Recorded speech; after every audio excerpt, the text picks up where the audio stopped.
Mr. Chair, rest assured that the PRO 11 is one with you, one with the community of Davao, especially the members of the Kingdom of Jesus Christ, in their search for justice and peace, Your Honor. But on these matters, on the innocence or guilt of Mr. Kibuloy, his lawyers here and representatives know. Tingnan mo, ang pinupunto ng KOJC, tingnan mo kung gaano kaloko-loko din to. Ang pinupunto ng KOJC, treat us, kaming komunidad, treat us well. Hindi kaming nyo kalaban. Ito, ang tinitira niya, si Pastor Kibuloy. Wala namang sinasabi itong mga taga KOJC about Pastor Kibuloy. Sila. Kayo kasi parang ang dating, since may merong warrant of arrest si Pastor Kibuloy, kailangan namin i-persecute kayong mga membro. Hindi ganun eh. Your Honor. Your Honor. Mr. Chair, pwede po bang sumagot? Kasi ang pinupunto nito ni Torre, si Pastor Kibuloy. Ang pinupunto ng KOJC, respetuhin yung community nila. Hindi naman sinasabing, wag niyong arestuhin si Pastor Kibuloy, Walang ganun. Mr. Chair, pwede ba ito si Torre Hindi kaya ako maano doon pag gano'n ang sinabi ko? Baka hindi na ako makalabas. Baka hindi ako makalabas sa Senado nun, That the wheels of justice will start. Wala kang question doon! Mr. Chair, hindi yan ang pinag-uusapan! Relax lang. Anat ba? Relax lang. Only upon his submission to the jurisdiction of the court, to which his 5 other companions had already done last March 2024 by posting bail. Alam mo, Mr. Chair, objection, alayo na sinasabi niya eh. Ang sinasabi ni Banat na yung community. Ito si Pastor Kibuloy na naman eh.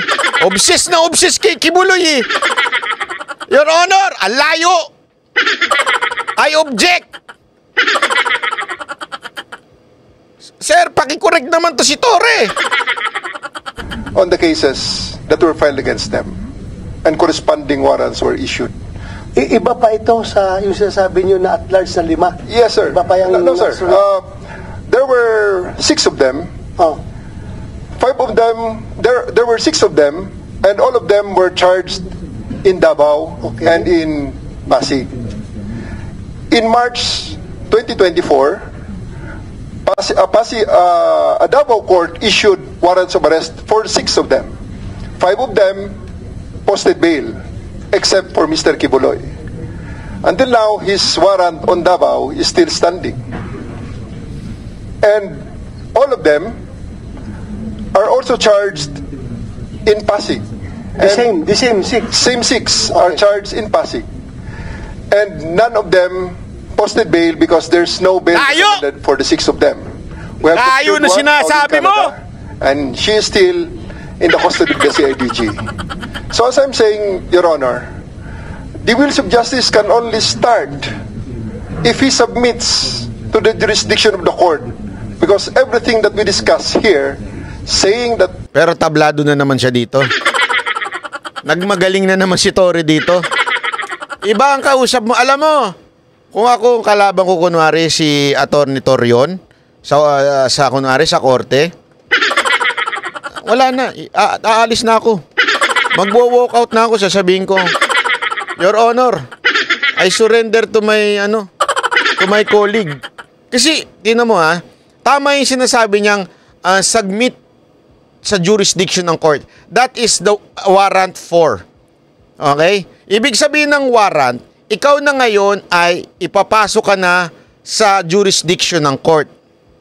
Okay? Yun, tama. Pero there's another option, which is part of a legal battle, which you do not know. Galit ka na naman, Banat ba? Ikaw talaga eh. Kalma. Baby, kalma. Huwag mo naman akong bigyan ng dahilan para tabihan ka. May pitik pa yun, ha? O, tuloy. Whether he is innocent or guilty are of the moment, because we are not the court that will stress out all those issues. So I would really suggest, Your Honor, that Mr. Kibuloy submit himself to the jurisdiction of the court, because sooner or later the long arm of the law will catch up Layo with him. talaga, Just layo. like what happened to Pauline Canada. She did not surrender. We hunted her down, looked for her, and we arrested her O, ngayon, and brought her to the judge who ordered her arrest. And until now, she is still in our custody, in CIDG in particular. ang layo talaga. So I would suggest that Mr. Kibuloy to end all of this and spare all his followers and believers of all these things. Kita mo? The abundance of the heart. The talkative speaks. The mouth speaks. Parang sinasabi niya dito, lahat ng reklamo nyo kasi, lahat ng reklamo nyo, isuko nyo lang si Kibuloy, tapos na to. So, ibig sabihin, kaya nyo pala talaga ginagawa yan, you are persecuting the innocent citizen of KOJC. It is because you want and you think na nasa kanila si Kibuloy. That's not the case, Your Honor. You understand? Okinawa? Japan? Hindi totoo, di ba? Lumabas sa bibig niya eh. Hindi kasi naintindihan niya ibig sabihin. So parang sinasabi ho nito, kasi isuko nyo na lang. Ang nirereklamo ng KOJC, particularly si Banat Nay, sinasabi niya, community tayo eh. Hindi tayo dapat nag-aaway. Pulis kayo ng Davao, you should protect and serve and protect us. Hila naman sa amin si Pastor Kibuloy. Hindi namin alam kung asan siya. Yun ang sinasabi. Alam nyo, again, hindi po tanga si Pastor Kibuloy. Hindi kahit po magkakaibigan yan, kahit magkakapamilya yan, kahit may, kunwari lang ha, meron siyang magulang pa o kahit may asawa pa siya, kunwari, meron. Hindi mo sasabihin kung nasan ka.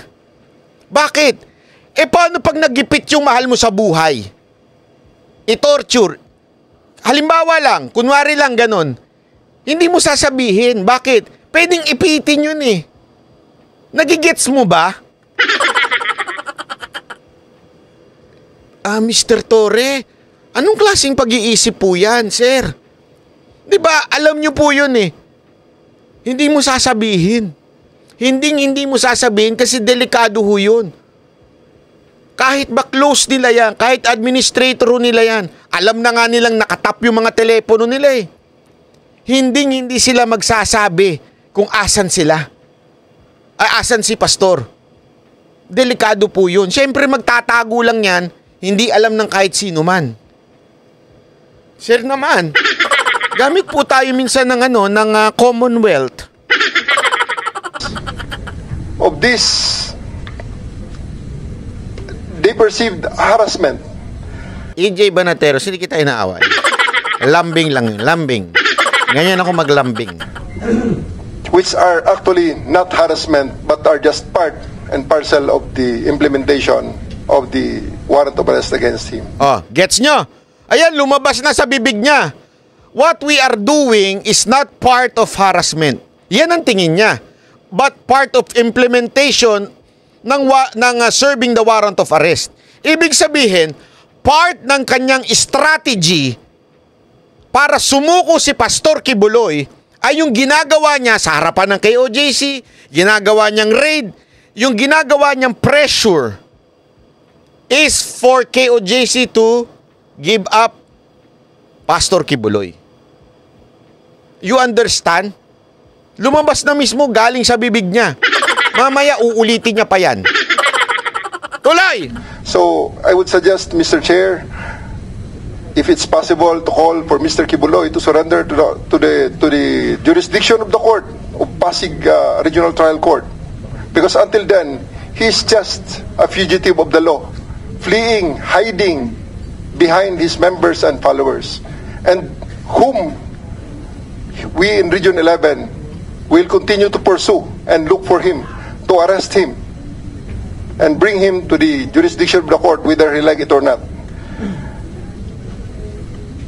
We don't like this, but this is ordered by the court, and it is our duty, Mr. Chair. Thank you very much, sir. Sir, quick Thank you. repartation. Thank you, General Torre. Yes, go ahead. I would just like to comment, Your Honor, concerning these opinions of two generals already, which I think need to be properly correct. Yari ka. Two generals already that is needed to be correct. Needed to be corrected. Hindi ko alam kung di sinabi niya. Eto na, e-educate nyo. Let me educate you. Ayan na. Your Honor. If a person has a warrant of arrest, Your Honor, the subject of the warrant of arrest has two options. Either he submits himself to the jurisdiction of the court, or he questions the finding of probable cause, Your Honor, which Senator Lacson did. Okay? And if the DOJ would not side with him, he can go on certiorari to the Court of Appeals without ever surrendering. Santiago case would prove that. Yari ka ngayon. Iba yung kausap nyo. Din yan. Kung kaya ko lang ma-afford sana si Atty. Torion, yan ang kukunin ko sa lahat ng kaso ko. Alam, mga kanyang kalibre, yari ka dyan. So, a person, even if he has a warrant of arrest, can choose to exhaust all of his remedies, Your Honor, such as but not limited to questioning the fine. Yan yung mga mahirap sa kontrata. Such as but not limited to. College pa lang ako, ang hirap ko nang intindihin yan eh. Such as not limited to. Ano ba yun? Ano ba ibig sabihin nun? Ibig sabihin, tulad, pero hindi lang yun. Yun. Mabigat yan, di ba? Ibig sabihin, pwedeng yan, pero meron pang ibang opsyon. Makinig ka, PNP chief. Tawagin ko naman PNP chief to si Torre. Kasi may balita ako eh. May balita lang naman ako, hindi ako sure kung totoo ha. Kaya nagagaganito daw to, may pangarap daw to maging PNP chief eh. Torre, totoo ba yun? Ako nagtatanong lang ha. Nagtatanong lang, walang masamang magtanong. May nadinig kasi kami, kaya ka daw pumapapel, kaya ka daw nagjapa ka Jollibee. Eh kasi daw, may pangarap ka maging PNP chief. Kaya ka nagbibida-bida. Totoo po ba yun? Finding of probable cause. So I do hope General Torre would disabuse his mind that the only option of a person Grabe, kung ako yan, matutunaw talaga ako sa upuan ko. Okay? Pahiyang-pahiya eh. Ako yan, matutunaw ako. who has a warrant of arrest is to surrender, Your Honor, because he has a right, Your Honor, to insist that there is no probable cause, especially in this case, that the cases were dismissed already by the City Prosecution's Office, Your Honor, a long time ago. Grabe. Nagigets nyo? May dalawang option.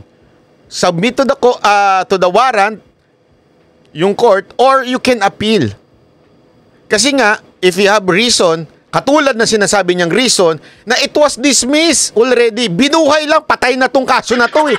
Patay na yung kaso na to, dinismiss na yung kaso, binuhay lang ng DOJ. So, meron talagang dahilan para tumakbo ka pa sa CA. Yan yung legal option na pangalawang sinasabi ni Atty. Torion na hindi maintindihan ng mga pulis. Kaya, alam mo, kaya ako talaga sinabi ko, nakita nyo naman kanina yung interview namin kay Bato eh.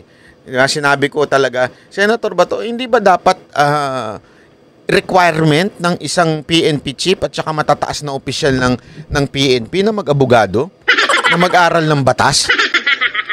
Kasi, mantakin mo, mag-i-implement ka ng batas, hindi mo alam. Di ba?